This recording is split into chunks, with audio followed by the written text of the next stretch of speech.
Hi, my name's Juliet, and today I'm going to show you how to make a new type of template in Scrivener 3 for Windows. I'm going to use the recipe format and make a book review template out of it. The first part of this video will be me showing you the things you can change so that you can decide whether this is something that you want to pursue. The second part is what I've done for myself, which is still a work in progress, but I'll show you in detail how to change all the different elements and what you might or might not want to do. How you might divide the binder up would be your choice, but most people want to know what they've read in a particular year, so I'm calling this 2022. Everyone has their own idea for layout, so I'm just going to suggest you create a template document and duplicate it for the actual reviews. Or create some styles to have text look as you want it. That's the easy part. The interesting thing about this format, though, is the possibilities of categorization. We already have star ratings, which you could change to numbers if you wanted, or something else. The timings, book format, paperback, hardback, ebook, audiobook, etc. I'm saying etc. because who knows what's around the corner. Custom metadata, I think, is a place to put more info about the book, such as publisher, published date, author name, who recommended, and anything else you can think of. Under keywords, you might want to include something like pacing or mood or both, because keywords aren't restricted to one subject. You could also add status, such as to read, read, or reading. Or you might want to swap that with the book format and put those options under keywords. Plus, there are many other categorizations of books that you could add. Notes, of course, you could add information not put elsewhere. What might that be? Perhaps other books in the series or other books by the author.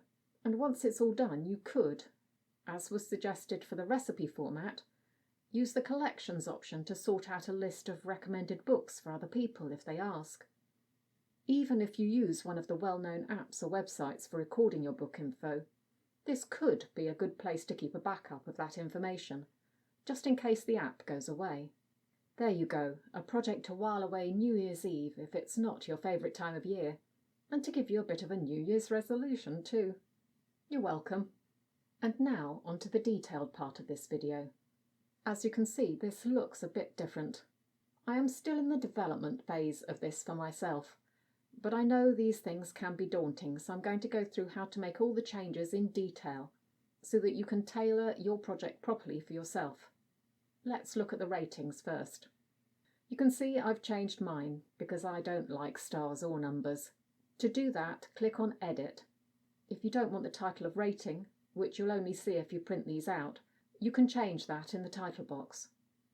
You'll notice there's a blank space at the top of the list. That's so there's no rating given, without having something like no rating actually written there. To add your own ratings, click on the plus symbol.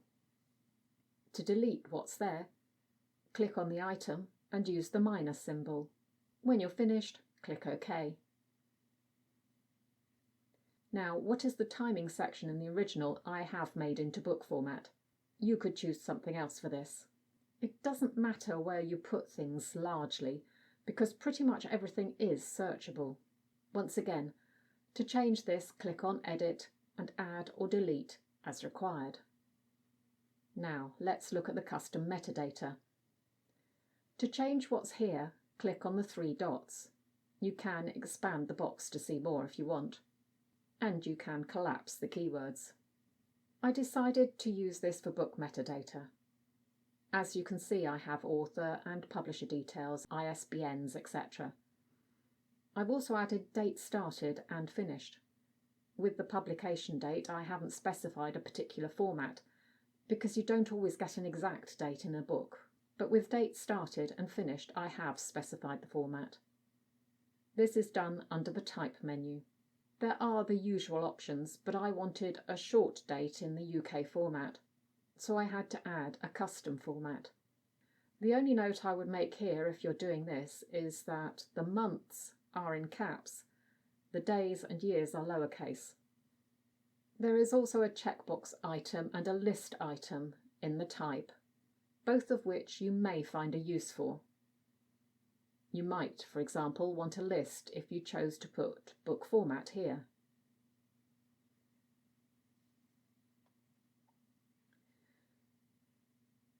Below custom metadata is keywords. Click on the 3 dots and show project keywords for all the options. If I expand this out, you can see this is definitely still a work in progress, especially with sections such as genre. Any of these can be dragged onto the keywords list for that particular book, and these are, once again, all searchable. I have updated some of these to add in the title, because once they're in the list on the book page, it's just easier to quickly scan without having to think. And one thing to note, you can't have the exact same term twice. So for the tenses, I put past or present because I already had tense under mood. To add new keywords, you have 2 icons down the bottom. The one on the left will create something of the same level, a sibling, below what you've selected. To create a child keyword, choose the second icon. But remember, once you have one child, any others in that section are siblings. You also have a minus to remove any errors.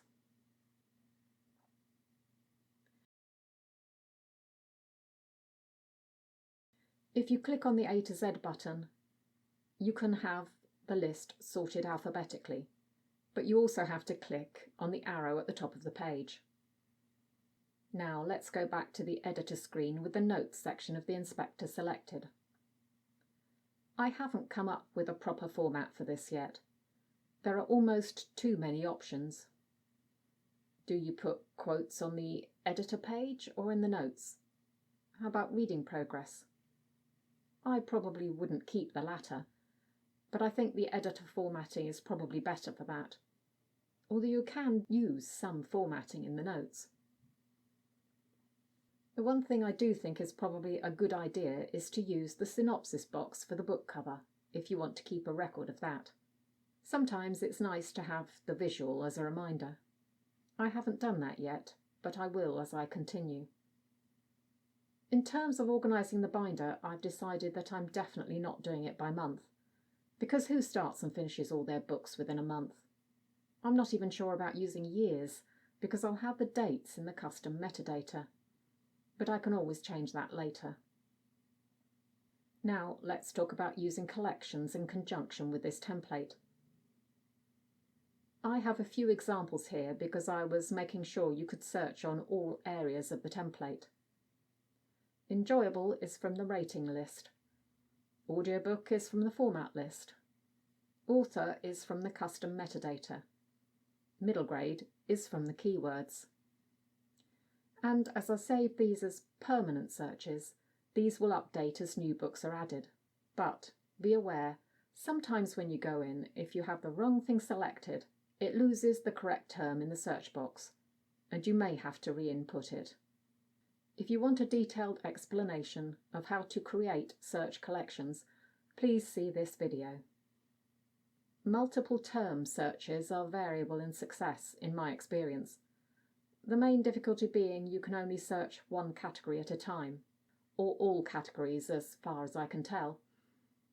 If you want to do complex searches all the time, you might want to think about putting all the searchable information in one section of either custom metadata or keywords.